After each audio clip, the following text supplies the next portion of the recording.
You a street nigga working with a rat. I'm a what? You a street nigga. You. What is a street nigga? I mean, you from the streets, right? You a Pyru. You from the streets. You got you a Pyru. You a street nigga, and street niggas can't fuck with rats. What is a street nigga though? 40s, 60s, brick lady. Well, let me ask you something. Do I act like Brick Baby? No, but you Do I talk like Brick Baby? Yeah, when you was at No Jumper ready to kill me. You forgot about that? You finna kill me, No Jumper, tell me you gonna pull up? I pulled up. Yeah, I was gone. And then I called you. Yeah, but I ain't answer. Yes, you did. At second ring. And then you said, Wack, let's do an interview. And I said, all right, well, I'm here. Come back. Yeah, I ain't come back. But you said you was coming. Yeah, I said I was coming back. Okay, so. Yeah, but that's the thing. But I want to get to what's the street nigga. That's my thing with you, Wack. I want to get to what's the street. All right, a street nigga is somebody that come from the streets, right? Where you from? Pacoima. And what is that? Our rules. Right. Street nigga. Okay. Now, respectfully. Congratulations. Well done. Right. You still a dope fiend? No. But you are addict. Right. You're that because it says if you was a user, at any time you can backslide. So until you lay down, like my father's an addict, he been clean 30 plus years, right? He's not a dope fiend because he doesn't use drugs, but he's still an addict, right? So if I was to call you a dope fiend today, would that be right? No, because I ain't no dope fiend. Okay. So when you call me a street nigga because I come from the streets, because I grew up in the streets, right? You know, street niggas do that's street facts. business. People right? change their life. Right. You know, They hang in I the wouldn't street. consider Right. myself a street nigga at this point. They fraternize in the street. Right. They do business in the street, right? Dope fiends be at crack houses. They on the block. Yeah, I ain't there. You're not there, right? Right. So for me to call you a dope fiend today, it'll be a little. I'll be off. All right. Well, how you go with 690? How did it take place? How did you end up hooking up with him? Academics hit me. They said, "Yo, Wack, I heard you say 6ix9ine be spinning because he ain't been interviewed by nobody. Right. Really, that come from the streets." Right. He said, "I think it's a good idea on my Yo, what's up, chat? You sit down with Act. I mean, with 6ix9ine, I'm like, cool. Hey, where you at? So I be in Miami. I said, I be down there. It's rolling loud. I be down there. Right. Right? So I showed up. 6ix9ine didn't think I was gonna show up. Right. Act said he here with his kids. Ain't no niggas with him, nothing. He pulled up. And from that interview, I was able to get him to see what he did right, what he did wrong. That A, you not like us. B, you not a street nigga. C, they was using you for your money and you was using them for the persona. Right. Right? You ain't put in no work. You didn't get jumped on. You ain't did nothing to say that that's really where you from. So you never was from there in the first place. Hold on, bro. This is yo. What's the word, dog? Hey, yo, I'm starting to believe you because you don't usually call me out the blue. And now you calling me when I'm sitting here with this dude that you told me believe the things he say about certain things because you know where his teachings come from. That must be A-Verb. This is A-Verb. That gotta be A-Verb. This is Verb. Now, Verb told me, he told this. This nigga so I'm sitting here, I found out where his crib was at. That motherfucker's one of us, man. He's a sick fucking asshole, man. I'm trying to tell you, he's a sick man, bro. He's a sick fucking man. Hey, Verb, ain't nothing wrong with me, Verb. Is sick a good or bad thing in St. Louis? That motherfucker is a sick voodoo doctor and he preys on little children. Come on, when the fuck I do that? He takes the soul of children and you know you did. They taught you that shit in that building. Come on, guys, stop playing with me, Verb. I don't know what Now, the you hell that is. shit out. You know for a fact that you was in that fucking building with me. Stop lying. Yeah, I stayed in the building, but ain't all you talk about ain't true. Wait, he said the building with him. Yeah, we stayed in the building, Castle Park Apartments. So wait. You know, we grew up in Castle Park. Apartments, yeah. It's a psych ward. That's what it is. It's a psych ward. Huh? It's true. Wait, slow down. Castle Park Apartments is a site. Look it up. Look it up. It's in St. Louis. So what you mean by take the souls of children? But why are you talking about that shit, Verb? Young, look what? They took us in young and they trained us in war. He specializes in spells. All y'all around him, he's preying on y'all souls. Y'all life is gonna be fucked up. Gang, stop playing with me. Well, hold on, Verb. Listen, I'm having a real conversation with him about what he did and some of the things he said. So I ain't here fighting with him. I found out where you, Verb, you know what my people do. I found out where he lived. And he pulled up. And I waited till security left. They told me what time they leave together. And I pulled up and knocked on his door. And he looked at me. I said, homie, we need to have a conversation. I apologized to his family, but he saw I was by myself. So I'm here talking to him. You called me, and I remember you telling me, Wack, believe the things he's saying and doing. He's doing it with antics, but it's true because you say you grew up under the same something. He ain't supposed to be saying that shit, though. I grew up on the 3rd floor. He grew up on the 2nd floor. They taught him in witchcraft and war. They taught me in politics. And he knows that, man. Anybody that live in the castle and St. Louis they take children and make them money. But why did you say he does this? He don't do that to children, though. Yes, he does. And he used to kiss them and bite them in their face when they was young. The fuck, stop playing with me. Man, you stop playing with me, nigga. You know what goddamn fact that who the fuck you really is. What do you mean? What that means? Bird just looking for some clout. I don't know what the fuck. I don't know. He said he just here for some clout. Most of the story true. Most of the story true. Hold on. Some of it true. Wait. Some of it true, but some of it not. What's true? I ain't kissed nobody. Did you bite him? I don't know. Wait, don't know. Did you bite him? I don't know. He talking about he don't know if he bit him. I don't know if you bit him. You know you didn't kill him. Hey, Bird, why you doing this, Bird? This is my brother. He protect me. He protect me in ways I protect him. If it's something he don't know, I make sure he got understanding. I don't know what he talking about, but I know the man ain't no liar. But I ain't know you knew nobody from St. Louis. That's crazy. You come to my house, and you know niggas from St. Louis. Like, what the fuck? I know a lot of people from. I know Burbs. I ain't even call him his enemy, but I know. Yo. Burb will tell you. I know the people you need to know. Quite a few people. Right. Yeah. Right.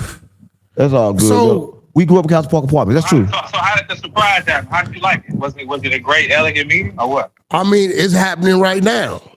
That's crazy, though. That's excellent. But what's crazy about it, when he answered the door, he was a different person than the world sees. He had that crate burp, the cup. What is that about, bro? Because I seen a dude touch the cup and something happened to his hand. Oh, look. Keep in mind what he told you. Oh man, did 4 extras touch this nigga cup? That's crazy.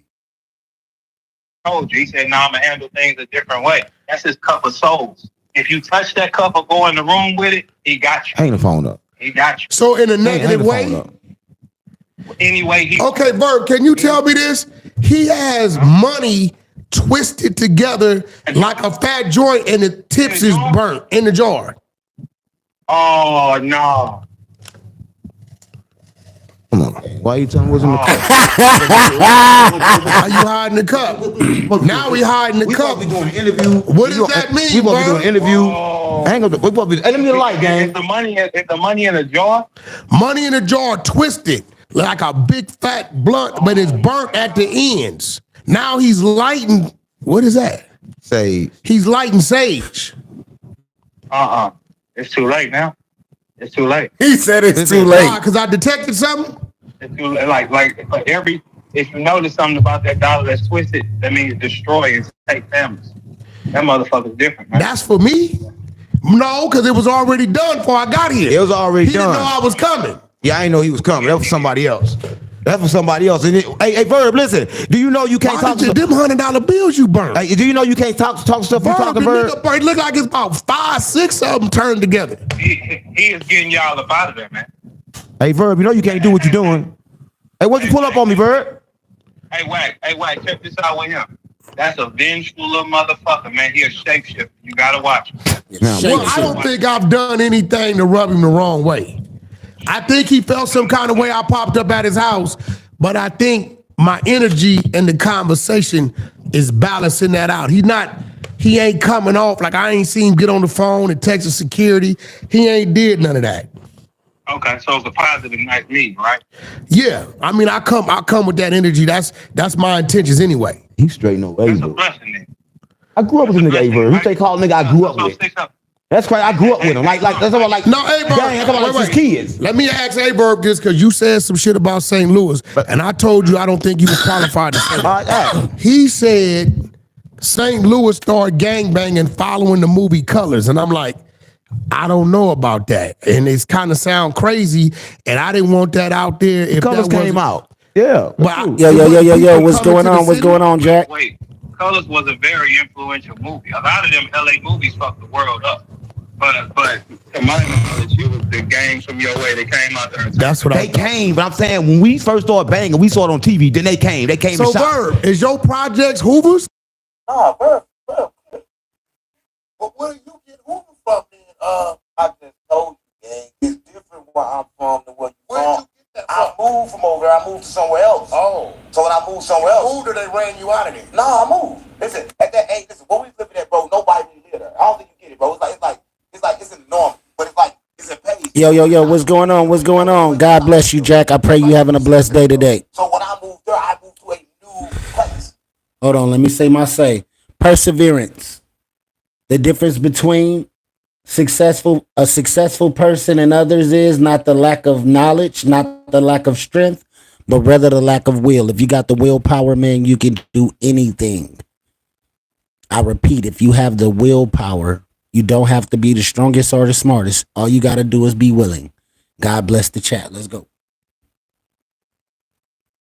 I moved to Pine Line. All right, I moved somewhere else, but there it was different. Crazy because for Bird to say they trained him in politics and him to be what he was to the battle rap community makes sense on why he was always a step ahead of everybody. No, that's true. And guess what? Guess what my apartment number was? 314. The same with area code. He ain't lying. That's the crazy part about it. I didn't think that nobody would ever talk about my past.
Yeah.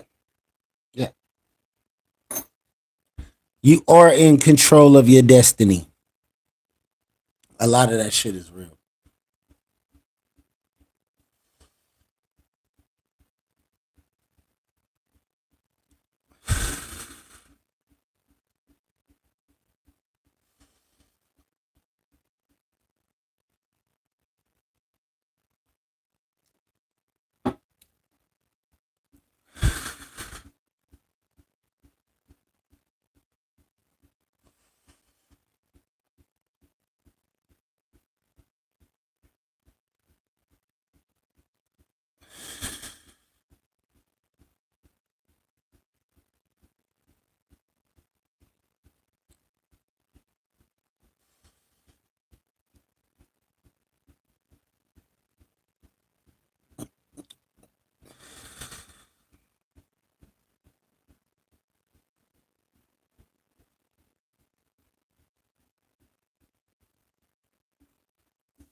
How did Unc get a Billboard #1 for Sexy Red?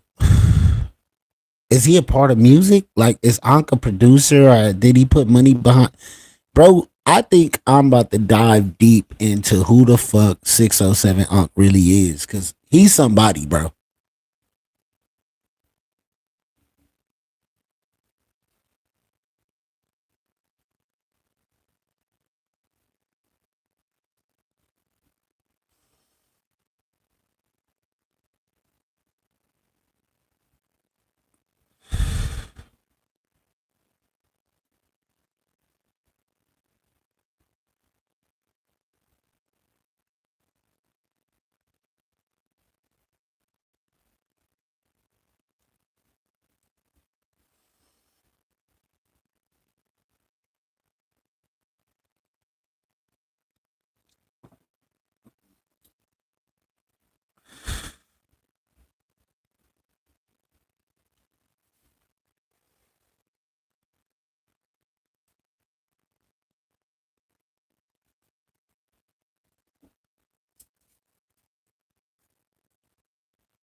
I believe 4Extras is super talented, but all this stemmed from Crip Mac. I give all the credit to Crip Mac.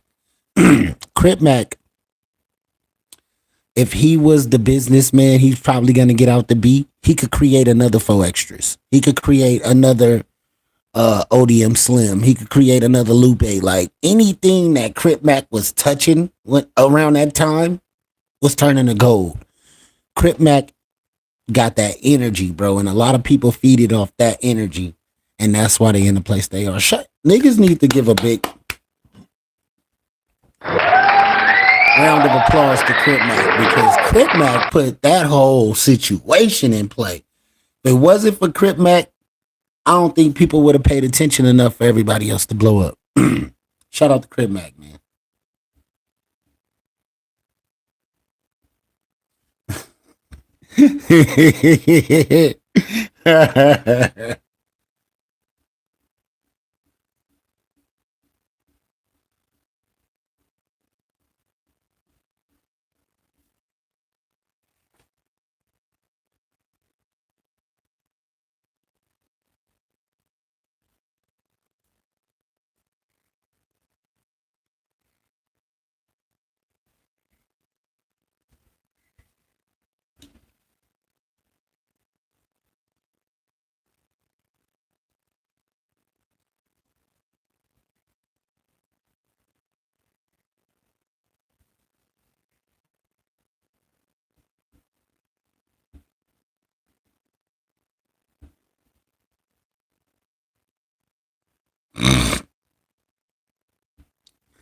Hey, Lupe is the star, bro. Like, Lupe need to go on and create her own show and start creating her own content. She should be a no jumper host. Lupe is talented, bro, and she should be getting paid as a manager. If nobody's paying her as a manager, that's crazy. Cause she's the bridge.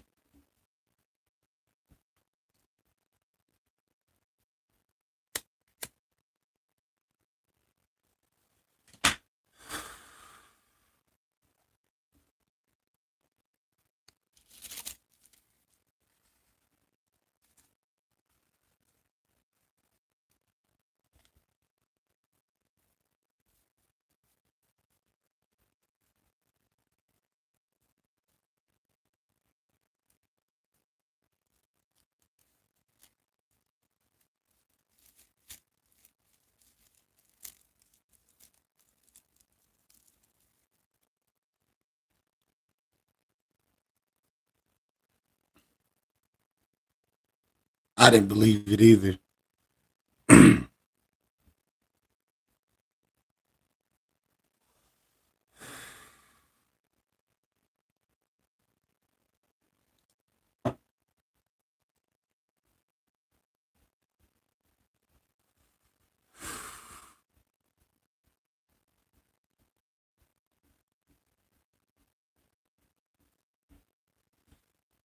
Remember what I said about that willpower, man. When you just willing Ain't nothing nobody can do about it. The universe is gonna give. News you can use podcasts, man. Is gonna be one of the biggest, man. Movies, music.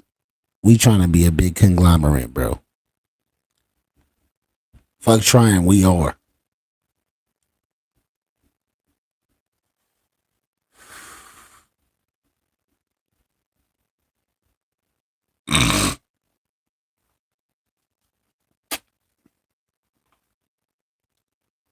Yeah, he need to build something. What China Mac and Crip Mac was building was super dope. I watched every episode. That shit touched young and old.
That's penetration. He ain't like that's some different type of shit, bro. Woo, pray to God. Thank God I'm keeping myself clear from all drama. Nigga, I ain't got time to be putting no gears in nobody.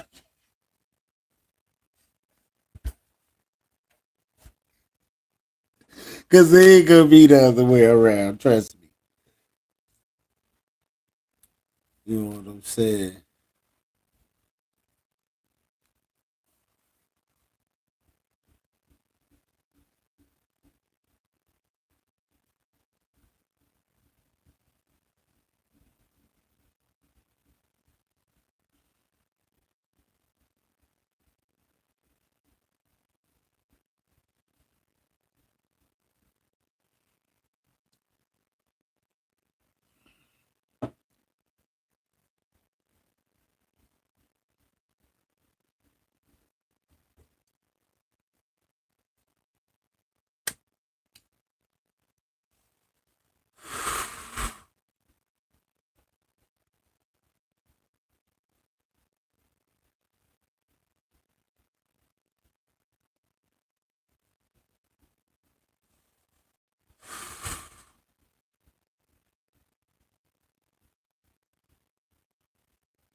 All right, this was a little interesting. Do you think Wack really pulled up to this nigga house unannounced and they didn't plan this, man? Like you do. Y'all great at content though.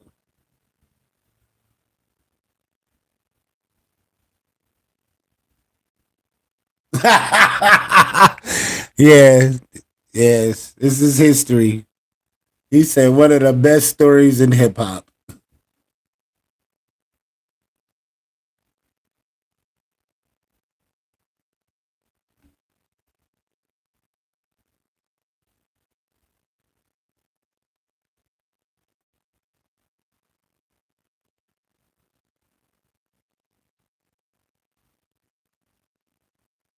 It's Cat Williams' fault. Yo, what's going on, YouTube? Tap in. Hit that like button.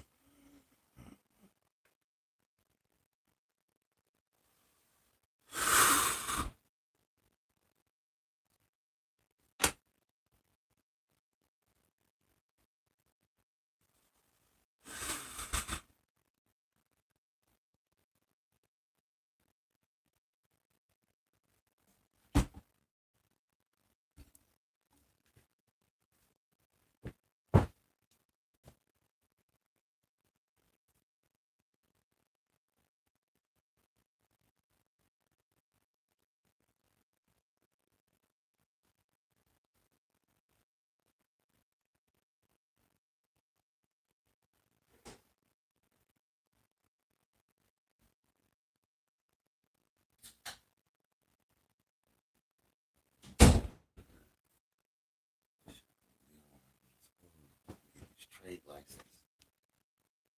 That's what I'm finna do. Time to go to trade school.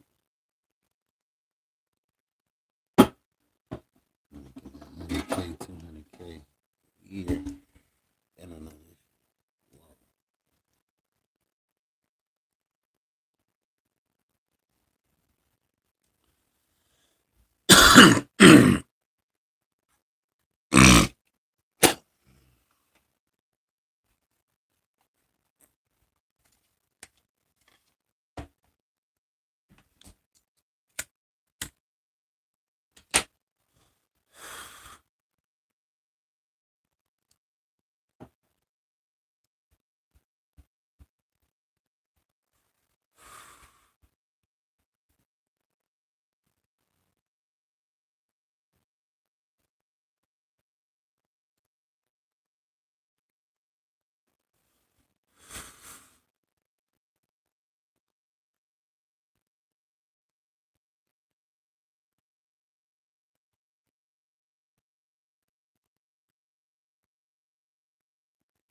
Carabute. It's 10:45, bro, and I'm up streaming. That speaks on my dedication.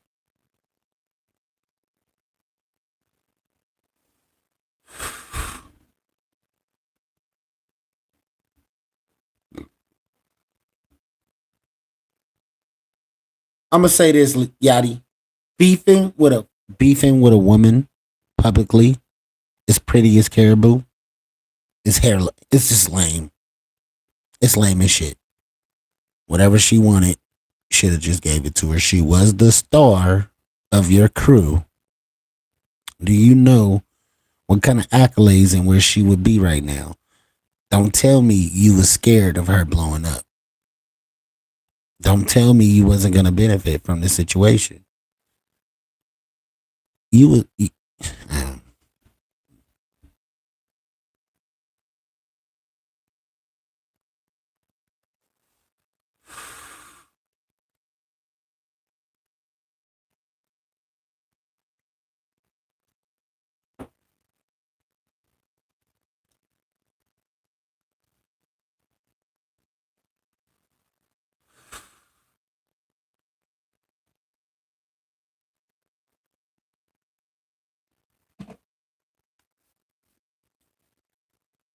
Shout out to Straight Game.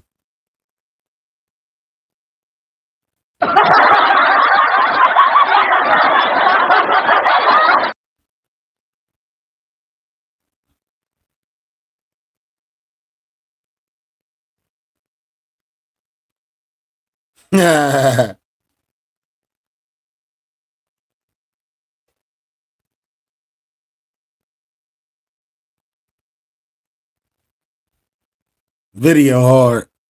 Shout out Ed Hefe, bro.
Bluetooth don't get along with or connected. don't see eye to eye with, being that they were on the cipher and was going to get on the cipher.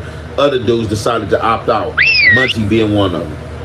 So since from there, not to be left out, Munchie go on his no jumper robbery. You know what I'm saying? So in his no jumper robbery, you know, he talks about robbing me, Whack 100, Adam 22, Brick Baby. I want to say like Lush, and I want to say he said something happened to Almighty Suspect. Now, I was seeing when I came to this no jumper host the other day, a lot of people. Hey, that's super dope that Munchie B did that. I listened to it. It was dope. I'll be honest. That shit was dope. It was dope. It's like it's a friendly battle between the hosts. It's no maliciousness behind it. I don't think it's weird. I think it's great for content. It gives something for you to even talk about right now. FA. A lot of people will lick the bottom of Adam's feet just to be on no jumper. A lot of these dudes are lap dogs, and I'm just seeing even today with my episode, and I'll get into it later on, even with me falling asleep on no jumper today. I'm pretty sure that Adam know that I don't mean no harm, you know what I'm saying, and that at times, you know, I am tired because I am doing a lot of work, you know what I'm saying. I'm doing personal stuff, you know what I'm saying. I'm a father as well as other stuff, as well as me trying to back on my personal happiness and do this no jumper thing. So it's just funny. I just dudes run with the narrative. Oh, hey, he fell asleep. Adam gonna fire him. Adam gonna fire him. Like, and everything ain't content. But you know, these dudes will make content out of nothing. But for them, it is what it is. If it's $1 in their pocket and they see Brooklyn's own DNI might fire shots at Munchie B. Before we get into the clip, he says a lot of disturbing things in this video, FYI. Play the clip. So I want to talk to you about the Munchie B and Stupid Young.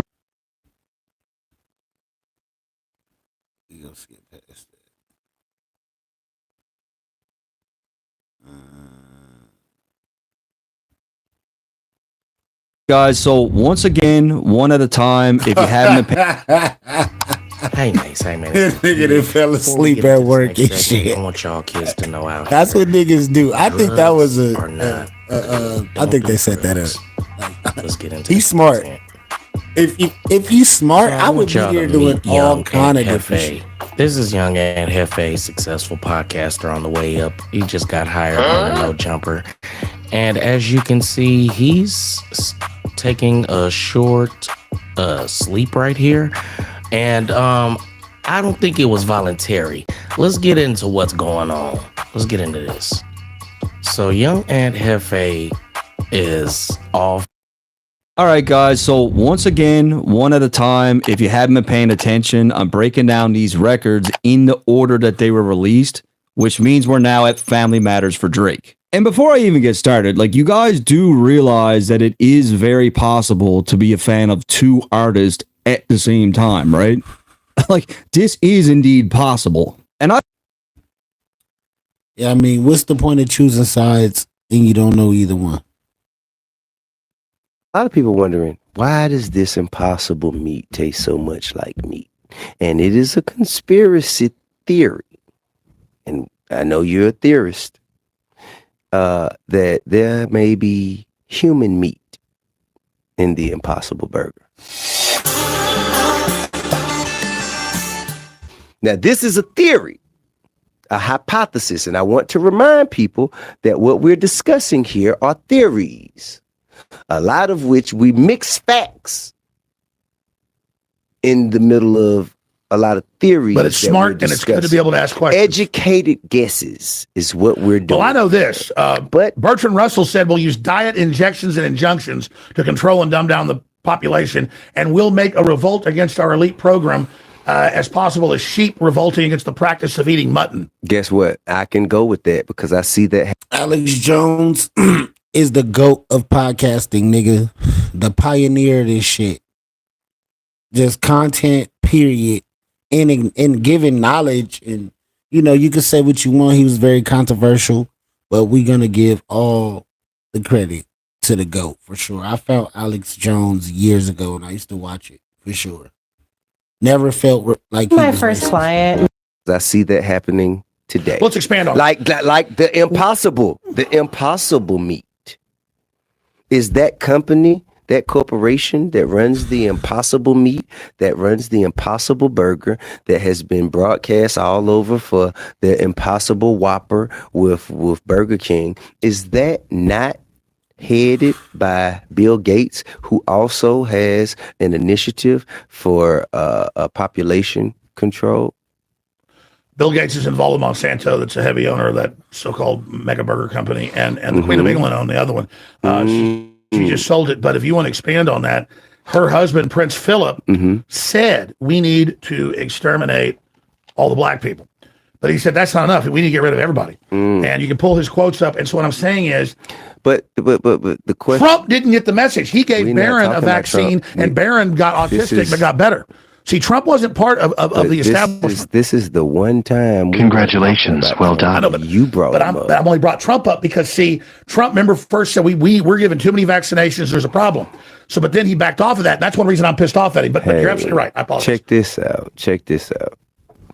I'm asking, okay.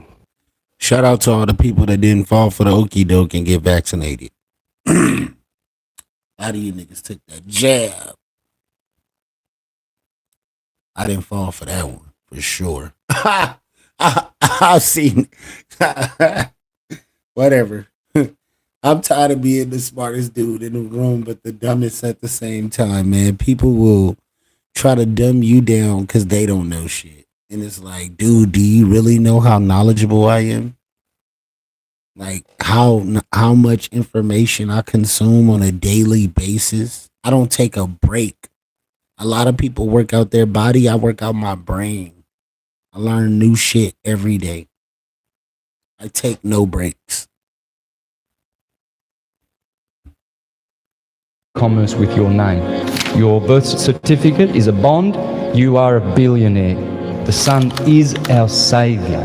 There's three suns, by the way. The Mithraics and the Zoroastrians, they taught that there are three suns. Your torso knows about redshift, blue shift. Everything that you see with your physical eyes that is electrical comes from counter space. The red chakra has 4 petals in Hindu. They say 4 petals. When you multiply with the 1,000-petaled lotus on the top, the crown, Kronos chakra, then you get 144,000, the magical number. It's in you. Why has the bottom one got 4 petals, and which is red, and why has the blue chakra got 16 petals? Because they're telling you it has a higher frequency. And if you get a blue laser as opposed to a red laser, which one is going to burn you more? Which one's more powerful, red or blue? Everything.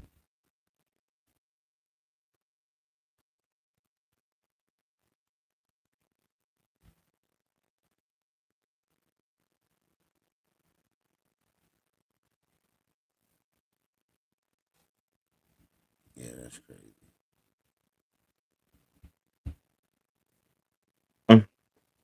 We're back. July 27th, 2025, Olympic sprinter Sha'Carri Richardson was arrested at Seattle-Tacoma International Airport, and the reason shocked the sports world. Surveillance cameras caught her shoving and pushing her boyfriend, fellow sprinter Christian Coleman. And now we have the exclusive body cam footage of the moment police took her into custody. You're about to see it all unfiltered. Oh, man. Haitian Jack, Rob Diddy, Slapbuster, killed. Jay-Z almost got Tupac shot. Spider Look reacts. This nigga Haitian Jack was different, huh? Like, these type of stories, bro, be the ones a lot of people don't hear, bro. Let's see what, because Spider Look know. Listen. You know something, he was the insider. You know, he got inside the game. Something, you know, I'm a alliteration head. And Haitian Jack and Jimmy Henchman. Them is bars, alliteration wise. If you know, you know. If you get it, you get it. But he who has an ear, let him hear. Word to the wise sufficient. I know that might not be everybody's cup of tea, but Haitian Jack, Jimmy Henchman, I get something out of saying those words against each other. But nonetheless, y'all see the title. Yeah. Shout out to Spider Look, man. Y'all go tap in, subscribe. Like this video. Let go. But a history lesson here, he was a bad, cold muff, according to all accounts. So with no further ado, let's see what they say Haitian Jack have been up to. Every era has its ghost. That one name everyone knows, but no one really understands. In 90s hip hop, that ghost was Haitian Jack. He didn't need a mic to make noise. One minute he's partying with Madonna, the next he's tied to some of rap's darkest moments. Some say he robbed Diddy. Others swear he made Busta Rhymes cry. Tupac called him the devil, yet still ran with him. Even Jay-Z got a little too close for comfort. You've heard the name in bars, interviews, and backroom whispers. But who was Haitian Jack, really? A smooth-talking hustler? A Fed, or the most dangerous man rap ever crossed paths with? Born in Haiti in 1963, Jacques Agnon, who the streets would later call Haitian Jack, didn't come from a broke background. His family was straight. We're talking well-educated, tight with the right people, and even had ties to President Jean-Claude Baby Doc Duvalier. They had money, status, and access. His older siblings were off chasing big degrees overseas, medicine and all that. The Agnons were living good. But when Duvalier got overthrown in '86, everything flipped. The family had to bounce, landing in Brooklyn. First stop was Bed-Stuy, then they slid over to East Flatbush, an area already bubbling with crime, pressure, and street politics. Jack didn't have it easy early on. When he first touched U.S. soil, he only spoke French, and that language barrier made him a target. He got bullied constantly, chased home from school, and ended up having to fight just to survive. That version of Brooklyn back in the late 70s and early 80s wasn't the gentrified, hipster-friendly borough we know now. It was raw. It was survival mode. Being Haitian in that environment came with its stigma. Haitians were seen as soft targets, but Jamaicans, they had a whole different energy. Jack noticed that quickly and chose to run with the Jamaicans instead. He straight up said the respect they got was the same kind of respect he was chasing. In his own words, he felt like he was raised by wolves. Jack jumped off the porch early. As a teen, he started hitting licks, breaking into apartments, mostly targeting drug dealers. He had a knack for it too. Eventually, he pulled together a crew of straight savages called the Black Mafia. These weren't your average stick-up kids. Jack handpicked the most ruthless dudes across Brooklyn. That's crazy, the Black Mafia. Names like Tut, Nubs, Stretch, and a few others who moved like they had nothing to lose. They made their money off the streets, and Jack, he was fearless. From his first run-in with a bully, where he pulled a gun, to the day his pops called him the king of the thieves. After Jack retrieved some stolen family belongings, it was clear the streets were shaping his legacy. By the time crack had a chokehold on the city, Jack was already deep in the trenches. Walking into clubs strapped was just part of his routine. His crew was so He looked devious on that picture right there. I ain't gonna lie, especially for a light-skinned cat. feared that they'd walk past the line at the hottest NYC spots, press up on drug dealers, snatch their Rolexes and wallets, and nobody dared say a word. Back then, drug dealers were both feared and respected, and Jack, he made a living pressing them. But it wasn't about any Robin Hood fantasy. He did it for the money, and he made a lot of it. That street rep started opening doors in another industry built on respect and survival, hip-hop. He found himself running with people like Mike Tyson and high-profile athletes. Jack had a certain charisma that let him finesse his way into their circles. But if the charm didn't work, the strap did. He basically introduced a new style of extortion, smooth, calculated, but always with the threat of violence behind it. Some say he was the only dude Mike Tyson truly feared. As the late 80s turned... Do them ties mean that he had tied around his neck? I don't understand them, really understand what they represent. It's not a bow tie, it ain't a neck. That's some French shit, bro. That's what I used to watch. Speed Racer had a little tie around his neck, man. That nigga was savvy, bro. Only certain people can do that type of shit. It might be a necktie, or is it like a scarf or a handkerchief tied around the neck? Come on, Spider. You done been places, man. Come on now. You know that nigga on some Spain type shit. He on some other shit, bro. NASCAR. He's on some other shit. You ever seen the cartoon Speed Racer, nigga? Somebody lace me up. Is that real Devonair? Please do share. Oh, my. It's some French shit though. It's some fly shit though. I'm gonna put you up on game. That's really some fly shit, especially back then. If a nigga did it now, it'd be a little questionable because people that fuck fashion up. You can't even really get fly and look debonair nowadays. Now they think you might be gay or some shit, man. This shit is crazy. The 90s, hip hop got darker. There was more money in the game, and a lot of it needed to be cleaned up. And honestly, turning that dirty street money into music profits was way more appealing than opening a laundromat or some corner store. The lines between the industry and the streets got blurry. A lot of artists, especially the ones coming up from nothing, trusted guys like Haitian Jack more than the execs in suits. Those suits didn't come from the struggle, didn't understand the code, and definitely couldn't protect them when things got real. Haitian Jack didn't start out trying to be a music mogul. That wasn't his goal. But when things got sticky in the industry, whether it was needing protection, handling beef, or making someone disappear, Jack was often the go-to. There's even a story about legendary producer Dallas Austin. A crew from Atlanta once tried to get Jack to apply pressure on Austin. Jack turned them down, not because he wasn't capable, but because he respected Dallas and his grind. That move alone showed that even Jack had his code. But still, Austin walked away with a lesson. Crossing Haitian Jack was never a smart move. And if that doesn't paint the full picture, there's a book called Notorious Cops, written by a former hip-hop cop that goes deep into how the streets and rap collided.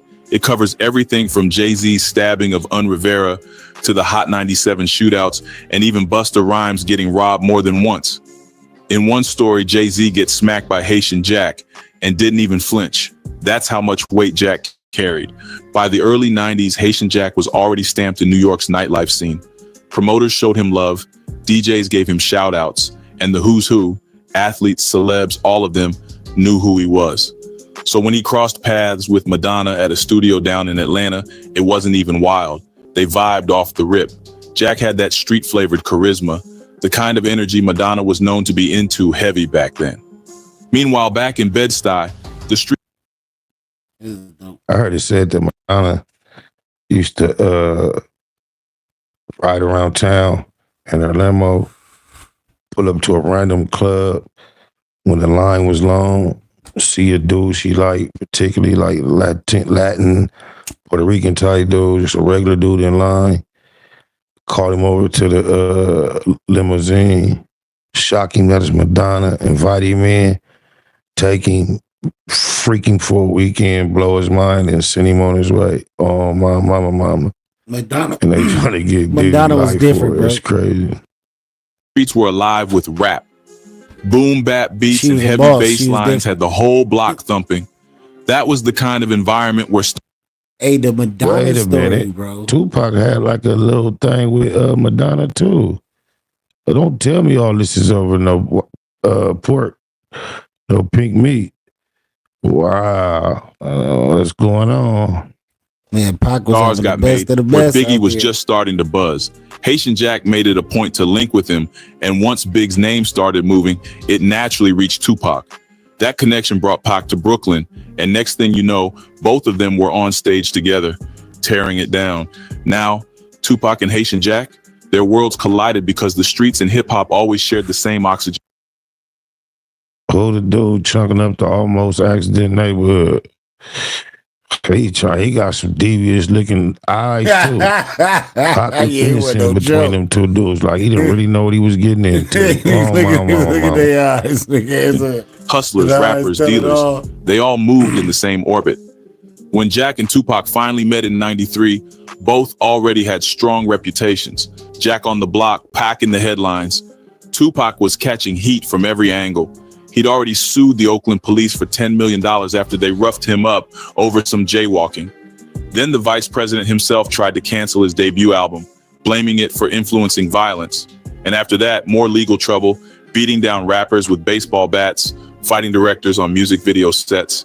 It just kept stacking. They met at a party thrown at the Octagon, a spot where heavyweights in the scene gathered. One of Jack's people introduced them. At the time, Jack barely knew who Tupac was, but Pac's name was Bail Fast. It was chaos, but it only made his name hotter in the streets. Once Tupac and Jack got cool, they were inseparable. One night, they hit up Scores, a high-end strip club in Manhattan, sipping $2,600 a bottle, Louis XIII in the VIP Louis section, XIII, while watching bro. the Bo versus Holyfield rematch. I hear y'all talk about Ace of Spades and all these different drinks and different bottles, y'all, but I do not hear niggas popping Louis XIII. When I get to the level I'm going to, that's all you gonna see is Louis bottles, bro. That's all you gonna see is Louis bottles. That's all I'm sipping. That's how they move. Big Clubs money. ain't even got Louis bottles in them no more, man. That's how you know them niggas was really getting money. $2,700 bottles of Louis all night. Big energy, heavy presence. At the time, Pac was filming Above the Rim, playing a smooth-talking but deadly street dude named Birdie. That character, he was basically Haitian Jack in movie form. Jack had the charm, the look, the fear factor, all of that. Tupac was soaking it all in. His own life had been filled with struggle. His mom battled addiction. His pops wasn't around, and the people closest to him growing up were mostly in the game. So when he linked with Jack, it wasn't just friendship. It was like getting a crash course in real street politics. Jack and Pac fed off each other. Jack provided the access, women, substance, and protection. Tupac took notes, studying every move, trying to embody that New York gangster energy for his role. And even though Pac was already blowing up in music and film, he still couldn't touch the kind of doors Jack could walk through without a second thought. But all that chemistry, it didn't last. On November 18th, 1993, right before Thanksgiving, everything came crashing down. That night sparked one of the most infamous accusations in hip-hop history, and from there, the fallout began. On November 14th, 1993, Haitian Jack and Tupac hit up one of the most exclusive nightclubs in Manhattan, Nell's. This wasn't just any... Love to hit the nightlight club, drinking buzz. It was the death of Tupac. He died on his way to the club. That's crazy. That club on my mama. Sadly, the club any regular spot. We're talking high-end velvet rope type of place that even turned away big names like Don Johnson and Cher. That night, one of Jack's people introduced Tupac to a 19-year-old woman named Ayanna Jackson. What happened between Jackson and Tupac inside that club? Well, that's where the story starts splitting. Jack claimed Jackson performed on Tupac right there on the dance floor, not even 30 minutes after meeting him. But Jackson had a different version. She said he pushed her head down and that she maybe kissed it before pulling back. Either way, later that night, Tupac invited her back to his suite at the La Parker Meridian Hotel. She kissed it. Come on, man. 30 minutes after meeting me. Hey. Now, it's a Biggie song where Biggie mentions this same hotel. So, was Biggie throwing jabs back in the day? Hell yeah. Kissed it without resisting. Of course, I'm thinking it's lit on my mama. Swanky spot with a room on the 38th floor. According to both sides, they had consensual sex that night. 4 days later, Haitian Jack let Tupac know that Jackson was coming over again.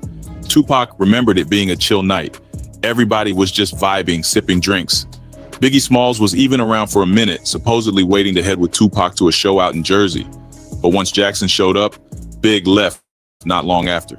Jackson said she and Tupac went to his room and she started giving him a massage. Things were getting intimate until out of nowhere, some of Tupac's boys stormed into the room. Jackson turned to see who it was, but before she could react, Tupac grabbed her by her braids and yanked her head back toward him. She said he held her there tight, locking eyes with her while voices in the room started making crude comments about her body. She claimed Tupac told her he was sharing her with his crew. She said she tried to move, but he wouldn't let go. By the end of the night, Jackson accused Tupac, Jack, and the rest of the crew of assault. Tupac's story was different. He said as soon as the group dynamic started shifting, he got uncomfortable, left the room, and went to talk to his publicist.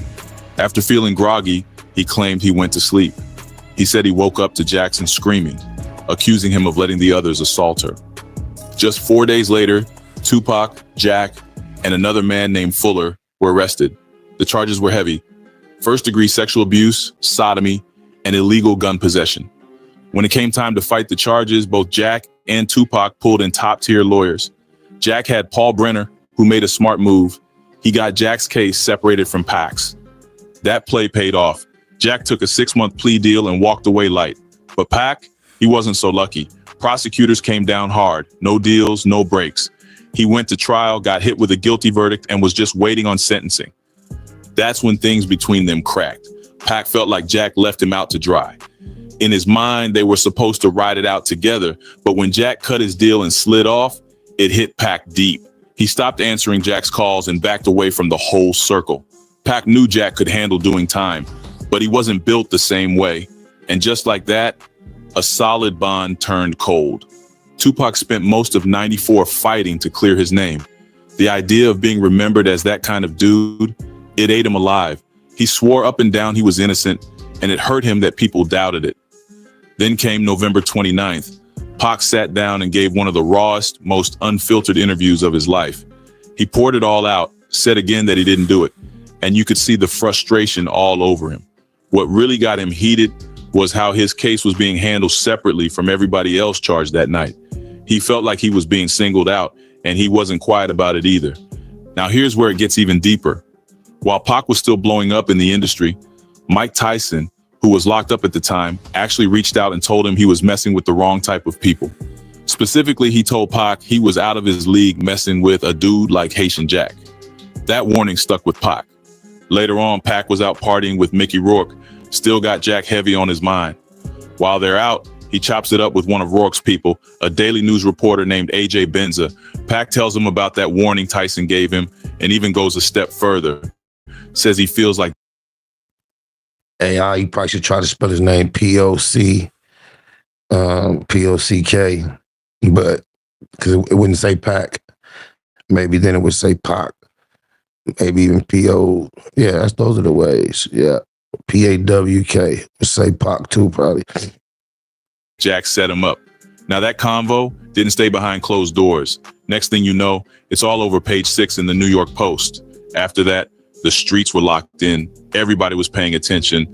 On the night of November 30th, 1994, things started off cool. Tupac got a call from Ron G, a New York DJ, asking him to swing by for a recording session. What made it different? Pac agreed to do it for free, just showing love to a young up-and-comer. Usually he charged for features, but not this time. Later that night, after he finished recording, he got paged by a rapper named Booker. Booker wanted him to hop on a track with another artist, Little Sean. Tupac said cool, but told him it'd cost $7 grand. Booker agreed and told him to pull up to Quad Studios on 7th Avenue, right in the heart of Times Square. But then things started getting weird. As Pac made his way over, Booker hit him with another call, asking what was taking so long. Then came a third call, this time saying they didn't actually have the money. Tupac wasn't having it. He told him he wasn't recording anything without payment and hung up. Not long after, Booker called again, claiming Uptown Entertainment would cover it and the money would be waiting. With that, Tupac finally decided to head to the studio. It was just after midnight. By 12:16 a.m., Tupac pulled up to Quad Studios with his manager Freddie Moore, his brother-in-law Zayd Turner, rapper Stretch, and his half-sister Sekiwa. They parked the car nearby on West 48th, just a short walk from the studio on 7th. According to police reports, around the same time Tupac and his crew were heading to the entrance, a few members of Junior Mafia, the group Biggie was backing, were smoking on. That Yellow Jacket ain't no joke. That's a Easter Sunday's best. Oh, that's a little too fly for me. It's fly, but I ain't trying to be that fly. I wear them colors like in some sport gear, but not in no dress clothes. Oh, mama. A terrace above 48th Street. They spotted Pac and shouted down to greet him, then ran back inside to let people know he had arrived. Inside the studio, the energy was lit. Word had already spread that Tupac was showing up, and the spot was packed. On another floor, Biggie and Puffy were busy working on the video for Biggie's track, Warning. Quad Studios was huge, split across 5 floors, each with its own sessions going on. As Tupac and his crew got to the lobby, they noticed 2 black men near the elevator wearing army fatigues, a look commonly tied to Brooklyn street crews. Another guy was off to the side pretending to read a newspaper. But Tupac didn't trip. He figured they were probably security for Biggie, especially after Little Cease had just shouted down at him from upstairs. they buzzed in through the intercom and walked toward the elevator. That's when it all went left. According to reports, those three men, including the one acting like he was just reading, suddenly jumped them. Two of them pulled identical guns. They told Tupac to hit the floor and started demanding jewelry and cash. Tupac reached for his gun tucked in his waistband, but before he could draw, they let off shots. One hit him in the groin and went through his thigh, damaging a testicle. Ouch. And he never had no babies. Then they beat him down and kept taking his chains. Another shot hit him in the chest. In total, Pac got hit 5 times, twice in the head, twice in the groin. I know a female told me Pac let him see all that, where it happened at. We used to be at death row together all the time, and then she was actually there when he was there, unlike myself. And she used to just tell me stories about how they used to just chill, chop it up, and she said he showed him all that shit. Oh, my mama. And once in his hand. Freddie Moore got hit in the stomach, but somehow none of those wounds turned out fatal. The robbers got away with close to $35,000 in gold from Pac alone. Rings, bracelets, heavy chains, and about $5,000 worth from Freddie. As the attackers fled, Freddie tried chasing after them, but collapsed from the gunshot wound right in front of the strip club next door. Meanwhile, Tupac was dragged into the elevator and taken up to the 8th floor studio for help. That floor was filled with big names, including Biggie and Puffy. Tupac would later say the vibe when he came out of that elevator was strange. Nobody moved, nobody helped. They just stared like they couldn't believe he was still alive. The only one who showed real emotion was Little Sean, who broke down crying. That moment locked in Pac's suspicion. He believed Biggie and Puffy knew something. Whether they stayed quiet or were part of the setup, he couldn't say for sure, but trust was already broken. Pac got someone to roll him a joint while he made a call, either to his mom or girlfriend. After that, he called 911. When the police arrived, he recognized a few faces. 2 of the first 4 officers on the scene, William and Joseph Kelly, were familiar, and right behind them was Officer Craig McKernan, who had supervised them during Tupac's earlier arrest and even testified at his trial. Pac, bloody and barely dressed, greeted McKernan. The officer told him to hang in there while EMTs worked on him. They braced his neck and got him ready to move, but the stretcher didn't fit in the elevator, so they had to stand him up. McKernan even helped carry him out the building, past a photographer snapping pictures. Tupac, true to form, hit them with a middle finger. He was rushed to Bellevue Hospital, where trauma chief Dr. Leon Proctor called it a low-caliber hit, saying if the bullets had been high caliber, Pac would have been dead. He was still bleeding the next afternoon, and at 1:30 p.m., a team of 12 doctors had to operate on a damaged artery in his leg. By 4 p.m., surgery was done. Then, in true rebel fashion, Tupac checked himself out just 2 hours later, against doctors' warnings. His mother, Afeni, rolled him out the back door in a wheelchair, ducking press and cameras waiting out front. The very next day, after getting shot, December 1st, 1994, Tupac pulled up to court in a wheelchair, fresh bandages and all. Man wasn't trying to miss that Parker Meridian verdict for nothing. Both he and Charles Fuller were found guilty on 2 counts of sexual abuse, but they beat the other charges. When sentencing came around in February 95, Tupac apologized to the woman involved, but still stood firm that he didn't commit a crime. He later admitted the whole thing was one of the biggest regrets of his life, not because he believed he was guilty of what they pinned on him, but because of the way he acted and who he led around him. He felt like he failed to speak up, failed to protect, and was too focused on being accepted in that moment. On February 7th, 1995, the judge handed Tupac 18 months to 4.5 years. Meanwhile, Haitian Jack, he walked out with probation and a $1,000 fine after copping to 2 misdemeanors. But the whole Tupac and Haitian Jack thing wasn't just about court dates. It ran way deeper. Even Madonna got caught up in it. She and Pac had a little thing going on for a minute. Why did it end? Depends on who you ask. According to Jack, Madonna started seeing through the image. People around her were saying Pac's whole thug vibe was just for show. But Jack claims she caught on, realized he was the one actually living that life, while Pac was just rapping about it. Then things got messy. Word got back to Pac that people were saying Madonna and Jack were messing around. That lit a fire under him. Tupac lashed out, throwing disrespect in all directions toward Jack, toward Madonna, the whole situation. But Jack wasn't the type to let that slide. He made it clear he didn't play with emotions, and he wasn't about to let anybody talk reckless without consequences. While locked up on Rikers, on the same day he gave that iconic Vibe interview, Tupac wrote Madonna a letter. He apologized for how things ended, admitting part of the breakup was because he didn't want to be judged for being with a white woman. But what hurt him was seeing her brag in an interview about rehabilitating rappers and ball players. That hit his pride hard, and it pushed him to lash out. But the real weight came at the bottom of that letter. Tupac added a chilling postscript asking Madonna if she had any information on Jack and his crew, saying it could be a matter of life and death. That line said it all. Pac wasn't just emotional, he was scared. He felt something deeper was going on. What makes it even wilder is that Haitian Jack was tied to two of the most pivotal moments in Tupac's life. Between that hotel room incident and the shooting at Quad Studios, everything shifted. Tupac ended up locked up. Jack didn't. That alone was enough to leave a bad taste, and Pac never let that go. He even ended up pointing fingers at Biggie Smalls, claiming he had something to do with setting him up, even though Biggie was just upstairs recording at the time it all went down.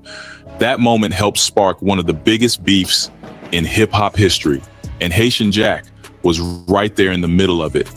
You see, a lot of people think the East Coast, West Coast beef kicked off when Suge Knight got on stage at the Source Awards in August '95 and threw shots at Bad Boy. And yeah, that was a bold moment. It let everybody know tension was real. Haitian Jack and Jimmy Henchman, were they contemporaries, homies, partners? Did they fuck around? Or was they enemies? Do y'all know? If so, let me know in the comments. Just a question. But the truth is, that was just the spark. The real fire started a month later on September 23rd, 1995. That same night, Biggie was out in LA clowning around and making a funny cameo on the sitcom Martin. But while people were laughing on TV, something deadly serious was going down in Atlanta. Both the Death Row and Bad Boy camps had pulled up to Jermaine Dupri's birthday party. The vibe was supposed to be celebratory, but with all that ego and past tension in one room, it didn't take long for things to shift. Haitian Jack was in the building and saw it unfold firsthand. Suge Knight and Puff got into it heavy, yelling, barking like it could have turned physical any second. And then outside, in the parking lot, things went left. Suge's close friend, Jake Robles, ended up getting shot and killed. People on the street immediately started pointing fingers, with a lot of the blame landing on Puff's right-hand man and bodyguard, Anthony Wolf Jones. Whether true or not, that moment shifted everything. The Source Awards was just industry drama on display, but this was blood on the pavement. And from that point on, the tension between Death Row and Bad Boy wasn't just about bars anymore. It turned into straight-up street warfare. And over the next year, things only got darker. Tupac got killed in '96, and just 6 months later, Biggie was gone too. After Tupac was killed, the first album to drop posthumously was the Don Columinati, the 7-Day Theory, released on November 5th. One of the tracks on there, Against All Odds, shook the whole industry. This wasn't just some diss record. This was Tupac calling out real street figures by name. He pointed fingers at Haitian Jack and Jimmy Henchman, claiming they were behind the setup that led to him getting shot. He even accused Jack of being a federal informant. Now, Pac wasn't new to throwing shots. That infamous Hit 'em Up track going at Biggie proved that. But Against All Odds was different. This was the first time a rapper ever used a track to come at actual gangsters, dudes who didn't just play tough on records, they lived it. Haitian Jack. A real lie, tell about a snitch named Haitian Jack. He was working for the feds, same trial, different crime, same crime, different trial. Nigga, picture what he said. And did I mention, promise to pay back to me, Henchman, in due time. I know you bitch niggas is listening. The world is mine, set me up, wet me up. Niggas touch me up, hurt the guns, butts. But you niggas never shut me up, touch what of mine. On everything I love will destroy everything you touch. Play the game, nigga, all out warfare, eye for eye, last words to a bitch, nigga. Why you lie? Now you gotta watch your back now, watch your front. Last guns, shots to tuck. Now you stuck. Rap game, nigga, this MOB. So believe me, we enemies. I go against all odds. Jimmy Henchman and Walter King Tut Johnson all got name dropped. And even though Pac had already passed when it dropped, his message was raw and direct. he wasn't holding back. In 1997, Jack filed a $200 million libel suit against Tupac's estate, Death Row Records, and Interscope. He said against all odds, put his life in danger and messed with his ability to work. But the courts weren't rocking with it. That case got dismissed in December 1998. But even with all that street history, Jack wasn't just some dude hanging around Pac. His music game had real weight. He worked with heavy hitters like Clive Davis and the Fugees. In '99, after Puff Daddy busted a champagne bottle over Steve Stout's head, Stout brought Jack in for security. Word on the street, Puff was so spooked, he handed Jack 10 racks and his Rolex just to keep things peaceful. Still, all that legit money didn't feed the hunger the way the streets did. Jack admitted it. Back when he was robbing drug dealers, he could make millions off one hit. The music checks were nice, but they didn't bring that same rush. He started feeling like he missed that old life. Eventually, everything finally came crashing down in 2004 after a nightclub shooting out in LA, which got him locked up. Then in 2007, they deported him, and he hasn't stepped foot on US soil since. These days, Jack says he's living good out in the Dominican Republic. He's got the houses, the cars, the comfort. He's straight.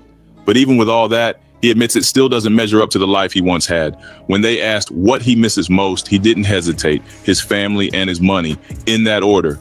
What are your thoughts on this story? Appreciate you watching. If you enjoyed the video, hit that like button and make sure to subscribe for more.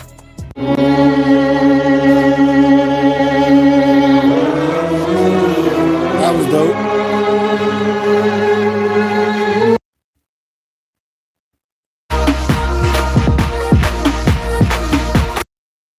Diego Music exclusive.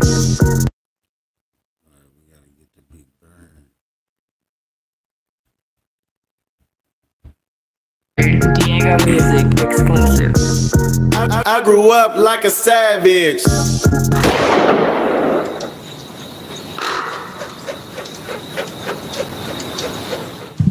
One, two, 1, 2. You now rocking with the No Vultures podcast. You got me, myself. You got OG Clee going out on, I give him sick leave today. And today we got a very, very, very, very special guest. Now this guy, if you don't know his face right now, then you've been under a rock. And if you in the what's going marijuana on, community, chat? you definitely sleep because this guy is the most famous face associated to marijuana outside of the Zigzag Man. For sure. You know what I'm saying? He has done the most branding in marijuana.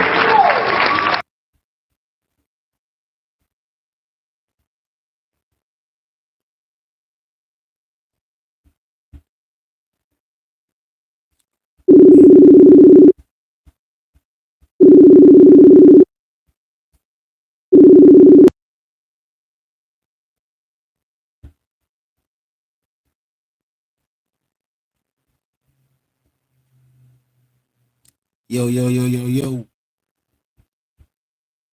Since I don't know who has branded themselves or a brand in this business, in this